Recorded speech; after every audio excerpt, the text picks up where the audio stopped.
In 1995, Sega had everything. They had the Genesis, which had been outselling the Super Nintendo in North America for the entire previous console generation. They had Sonic the Hedgehog, a mascot more popular among American children than Mario. They had a confident, aggressive marketing campaign that had taught a generation of consumers to associate the Sega brand with edginess and modernity. They had the rapidly approaching Saturn launch, which was expected to maintain their North American lead into the next generation. By 2001, Sega was out of the console business entirely. They never returned. The collapse took 6 years and involved no single catastrophic mistake. It was instead a chain of decisions, each of which made some sense at the time, that compounded into total strategic failure. The story is worth understanding because the same pattern of compounding small mistakes is what kills most large companies. The dramatic single decision collapses get the headlines. The slow compounding collapses are more common. The first mistake was a hardware decision. Sega's Japanese leadership and Sega's American leadership disagreed about what the Saturn should be. The Japanese team wanted a console optimized for two-dimensional sprite-based games, because that was the dominant genre in Japan.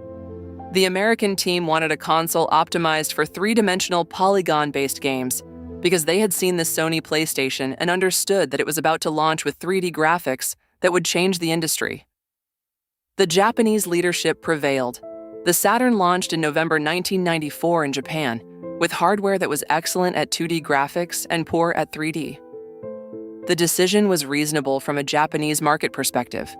It was a strategic disaster for the global market that Sega depended on. The second mistake was a launch timing decision. In May 1995, Sega's American leadership announced, at the Electronic Entertainment Expo, that the Saturn was launching in North America that very day.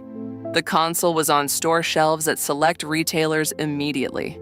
The announcement was meant to surprise Sony, which was planning a September Saturn launch competitor with the PlayStation. The surprise launch worked as intended, in the sense that it preceded the PlayStation. It also failed in every other sense. Retailers that had not been included in the surprise launch were furious. KB Toys, one of the largest American toy chains, refused to carry the Saturn at all in retaliation. Developers who had been promised more time to prepare games for the launch did not have games ready.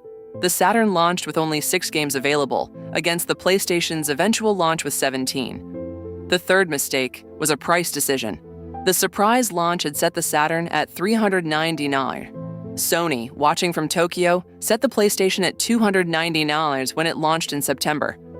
The Saturn was $100 more expensive than its main competitor, had fewer games, and had hardware that was worse at 3D, which was the direction the entire industry was moving. The fourth mistake was a developer relations decision. Saturn's hardware architecture was unusual. It had 2 main processors, which gave it theoretical power, but required developers to write code in a way that was significantly more complex than the PlayStation's single-processor architecture. Most third-party developers chose, when faced with the choice, to develop primarily for the PlayStation and to treat the Saturn as a secondary platform. This meant that Saturn owners got fewer games, got them later, and often got worse versions of multi-platform titles. The fifth mistake was a regional coordination decision. Sega's Japanese, American, and European operations did not coordinate well. Each region pursued slightly different strategies. The Japanese operation continued to invest in Saturn-specific games for the Japanese market. The American operation tried to compete with the PlayStation. The European operation lagged behind both. The result was that no region had a consistent strategy, and no region was getting the support it needed from the others. By 1997, the Saturn was clearly losing. Sega's American sales had declined by half. The Japanese market was the only place the Saturn was still competitive, and even there, the PlayStation had overtaken it. The sixth mistake was a generational transition decision. In 1998, Sega began planning the Saturn's successor, the Dreamcast. The Dreamcast was an excellent piece of hardware. It launched in Japan in November 1998 and in North America in September 1999. It had genuine 3D capabilities, a built-in modem for online gaming, and a strong launch lineup. Reviews were excellent. Initial sales were strong. Then Sony announced the PlayStation 2. The PlayStation 2 was, by every objective measure, less impressive than the Dreamcast at launch. But Sony's marketing emphasized the console's DVD playback capabilities, which the Dreamcast lacked. The PlayStation 2 was positioned not just as a video game console, but as a multimedia entertainment system. The strategy worked. Consumers waited for the PS2 rather than buying the Dreamcast. By 2000, Dreamcast sales had collapsed. By 2001, Sega had concluded that they could not sustain another console generation. They announced that they were exiting the hardware business entirely and would, going forward, develop games for other companies' platforms. The decision was, by then, correct. Sega had been losing money on consoles for 6 straight years. The accumulated losses had eaten through most of the company's reserves. Continuing to make consoles would have bankrupted the company. There is a structural lesson in the Sega story that applies to many slow collapse situations. Each individual decision Sega made was defensible at the time it was made.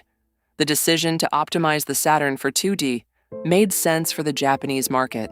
The decision to surprise launch made sense as a competitive move against Sony. The decision to maintain a higher price point made sense given the hardware costs. The decision to release the Dreamcast quickly made sense given the urgency of recovering from the Saturn's failure. The problem was that each decision compounded with the previous ones. The Japanese 2D optimization meant the surprise launch failed to deliver competitive 3D games. The surprise launch failure meant developers were skeptical of supporting Sega's next platform. The developer skepticism meant the Dreamcast had a weaker launch lineup than it could have had. The weak Dreamcast launch lineup meant consumers were less willing to commit to the platform, which made the PS2's marketing-led delay tactic effective. Each mistake made the next mistake worse. Each mistake also made it harder to recover from the previous mistakes. By the time Sega's leadership understood the pattern, the company had lost so much capital and so much credibility with retailers and developers that no recovery was possible. This is how most large companies actually fail, not from a single catastrophic decision, from a chain of reasonable-looking decisions that, in aggregate, leave the company in a position from which recovery is no longer available. The decisions individually do not look like failures. Each one, in isolation, is something a competent management team might do. The failure is in the compounding. Sega never returned to the console business. They continue to exist as a software publisher, developing games for the same Sony, Nintendo, and Microsoft platforms they once competed with. They are a significantly smaller company than they were in 1995. They are also, in the most important sense, a different company. The Sega that competed with Nintendo and Sony in the console wars no longer exists. It compounded its way out of existence. If you found this interesting, subscribe. We go deep on the structural reasons large companies fail slowly through chains of compounding decisions. Drop your requests in the comments. Thanks for watching.